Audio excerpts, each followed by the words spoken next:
Olá pessoal, tudo bem com vocês? Eu espero que vocês estejam bem. A aula de hoje nós vamos trabalhar com pronomes interrogativos e pronomes indefinidos. Eu vou dar uma diminuídazinha aqui na tela, mas antes disso, eu gostaria de lembrar que no final do vídeo temos as instruções da nossa atividade, tá? Então, vou diminuir a tela e nós vamos para a nossa aula de hoje, ok? Do comecinho com pronomes indefinidos. Ora, pronomes indefinidos, o próprio nome já diz, são aqueles que deixam uma indefinição no ar de quem foi que fez o quê, tá? Então, essa indefinição ela está ligada à terceira pessoa do singular ou do plural, tá? Então vamos aqui aos pronomes indefinidos. Os pronomes indefinidos são aqueles que se referem à terceira pessoa do discurso, ou terceira pessoa do singular, ou terceira pessoa do plural, de forma genérica, tá? De forma imprecisa, tá certo? Eles podem funcionar como pronomes adjetivos ou como pronomes substantivos. Pronome adjetivo é aquele que substitui a qualidade que é dada ao substantivo. E pronome substantivo é aquele que substitui tudo, substitui o substantivo, tá? Substantivo tudo, adjetivo aquilo que dá qualidade ao substantivo, ok? Então nós temos exemplo, todos poderão participar do concurso.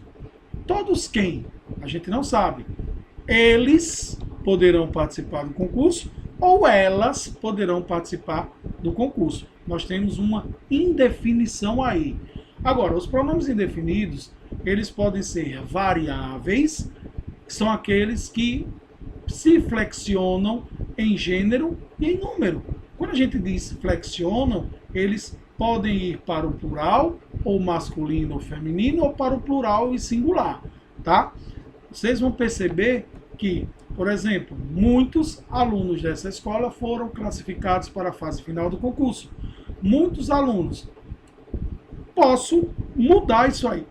Eu posso tirar o muitos, substituir por muitas, e alunos por alunas. Então, muitas alunas dessa escola. Então, aí sofreu uma flexão.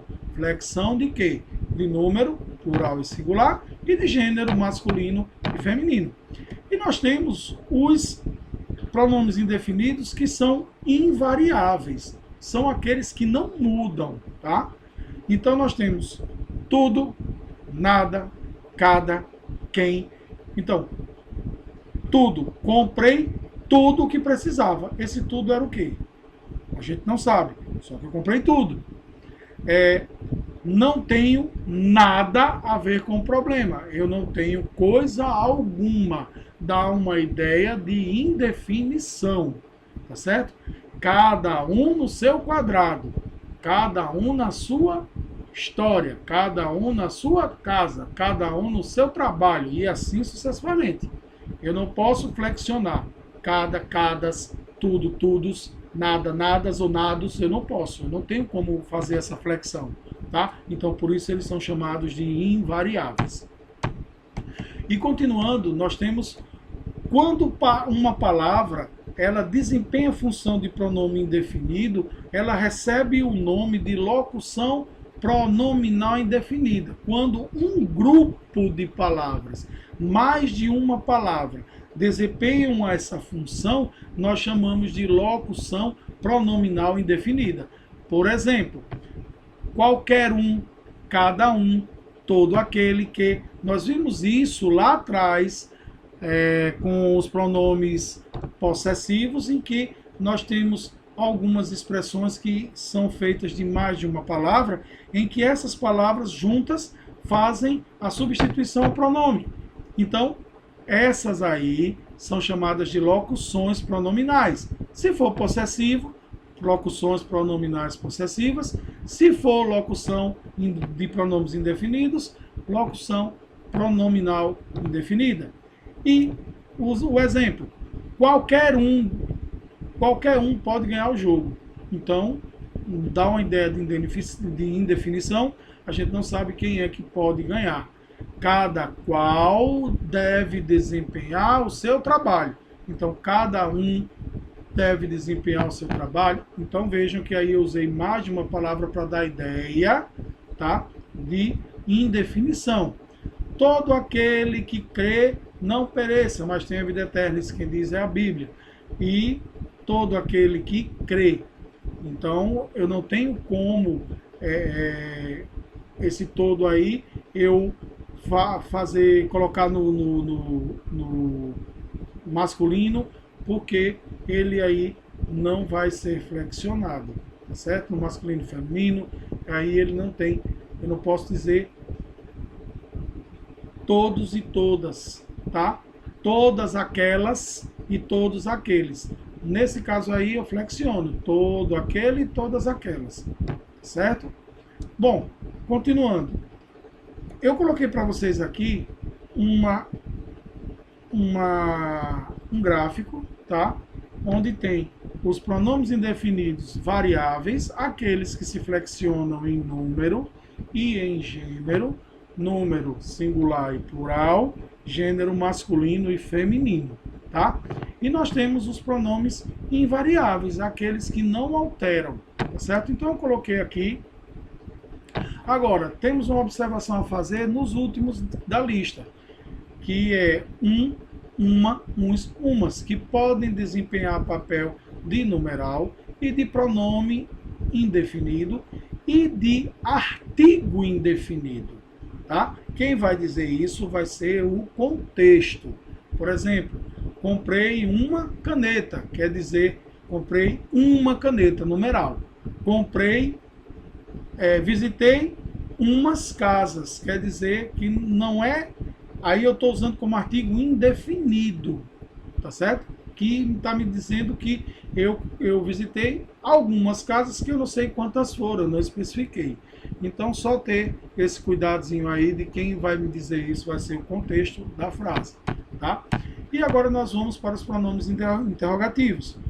Pronomes interrogativos são aqueles utilizados nas construções das perguntas, quer sejam diretas, quer sejam indiretas.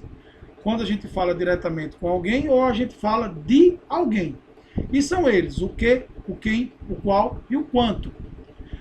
Cada um desses pronomes aí, ele possui uma forma específica de construir um enunciado, tá certo? Desculpe, o primeiro é o pronome que. O pronome que, ele pode ser usado como pronome substantivo quando o significado eu puder substituir por que coisa. Vamos ao exemplo. Que foi feito daquela mesa? Ou que coisa foi feita daquela mesa?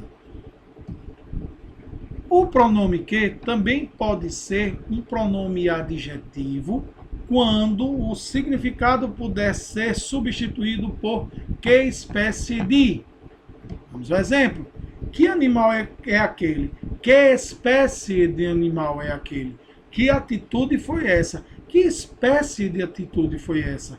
Então, quando eu conseguir substituir por que coisa, ele exerce a função de pronome substantivo, substituindo o substantivo. Quando eu puder substituir pela expressão que espécie de, ele vai ser pronome adjetivo, substituindo a função do adjetivo dentro da frase. Agora temos uma observação. O pronome que, ele pode estar junto com algumas outras palavras, tá? E pode intensificar essa expressão que está sendo usada. Por exemplo, o que é que, o que é, ou que é o que, tá? O que foi feito daquela mesa? O que é que foi feito daquela mesa? Vai continuar com a mesma função de que coisa foi feita. Ele vai ser substituto do substantivo, tá? Vamos seguindo para o pronome agora, quem. O pronome quem deixa uma indefinição, ela se refere a pessoas ou coisas que personificam, que se personificam dentro da frase. Quem revelou o crime? Diga-me quem disse tal coisa. Então, aí ele se refere a uma personalidade que aparece dentro da frase, mas que não foi totalmente revelada. Vamos continuando. O pronome qual? Esse pronome, ele dá sentido seletivo, tá?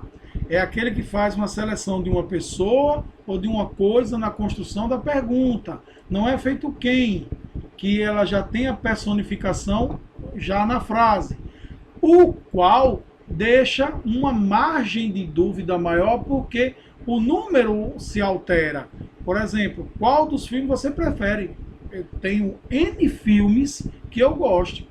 Eu tenho uma quantidade imensa de filmes que eu gosto. Prefiro assistir os filmes de guerra, prefiro assistir. Então, aí o qual dá uma margem de interpretação de mais de uma coisa. Não sei qual filme prefiro. Se o romance, se o de guerra, se o de aventura, se os desenhos animados, enfim, dá uma ideia muito vaga e dá alternativas de escolhas, tá certo? É possível você intensificar essa ideia de seletividade quando você acrescenta a essa expressão qual dos, qual das, o qual de. Qual dos filmes você prefere? Não sei qual dos filmes prefiro. Então aí a gente tem uma locução pronominal interrogativa. Porque eu tenho qual e dos, que juntos fazem esse sentido. Certo? Nós vimos isso um pouco mais lá atrás. E por último, nós temos o pronome quanto. Tá? Quanto dá a ideia de quantidade, e essa quantidade não se tem definição, é uma quantidade indefinida. Ela pode exercer função de pronome substantivo ou de pronome adjetivo. Quando substituir o substantivo, pronome substantivo.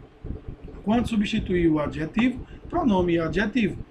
Por exemplo, quantos irmãos você tem?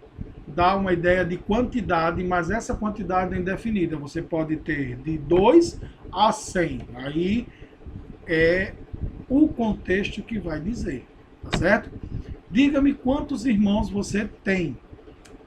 Diga-me quantos irmãos você tem. Então, eu estou aí uma frase imperativa, mandando você me dizer quantos irmãos você tem. E a anterior tem aí uma interrogação. Então, a margem de interpretação é de quem está lendo, tá certo? Falando da quantidade, ok? E as referências bibliográficas da nossa aula de hoje, tá? Então, aqui os sites em que nós pesquisamos, colocamos os textos aí copiados desse site e as referências estão aí, tá? Nós vamos fazer a atividade online, tá? Pelo Forms, pelo formulário que está aqui, tá certo? Essa atividade é da aula 11, porque essa nossa aula serve para as turmas A e B. E aqui você vai escrever seu nome e sua turma, vai me ajudar muito, porque eu sou vidente para adivinhar quem foi que fez, quem foi que não fez. As respostas ficarão abertas até a sexta-feira, dia 14, tá? Então você vai ter até o dia 14, meia-noite, para me entregar essa atividade. Do contrário, ela fecha e tchau. A gente não tem como recuperar isso só depois, lá na frente, tá? É só na recuperação final, tá certo? Então, essa foi a nossa aula de hoje. Quero dar um recadinho às mães, que ontem foi o Dia das Mães, então vocês são guerreiras, vocês são mulheres de fibra, cuidam da casa, marido, muitas trabalham, faz N atividades e ainda conseguem cuidar da família de vocês. Muitas de vocês fazem isso sozinho. E eu acho injusto ter um dia só para você. Um dia só. Por mim, teriam os 365 dias e 4 horas do ano e 6 horas, desculpe, os 365 dias e 6 horas do ano para comemorarmos o Dia das Mães, porque mãe é algo que só sabe o valor dela quem tem, tá? Graças a Deus eu ainda tenho a minha e eu já dei meu abraço nela, tive que ir a Caruaru para dar um abraço na mãe da minha esposa, que também é viva, e nós temos que comemorar a vida, né? Cuidem de vocês, cuidem da família de vocês, cuidem das suas mães, que elas são bens preciosos. Respeitem, né? Acatem, porque ela quer o melhor para você, tá certo? As atividades, como eu já disse, vão valer nota cumulativa. Ela vai ser proporcional à quantidade de acertos. Se você teve de 50% ou mais acertos, eu vou considerar ela completa. Se teve 50% a menos, eu vou considerar só metade da nota, tá certo? Espero que vocês tenham gostado. Fiquem com Deus, aproveitem com suas famílias, se cuidem, ponham álcool nas mãos, lavem as mãos, usem máscara, tá? Não saiam por qualquer coisa, fiquem em casa à medida que você puder, tá certo? Um abraço, fiquem com Deus e até a próxima, se Deus quiser. Fui!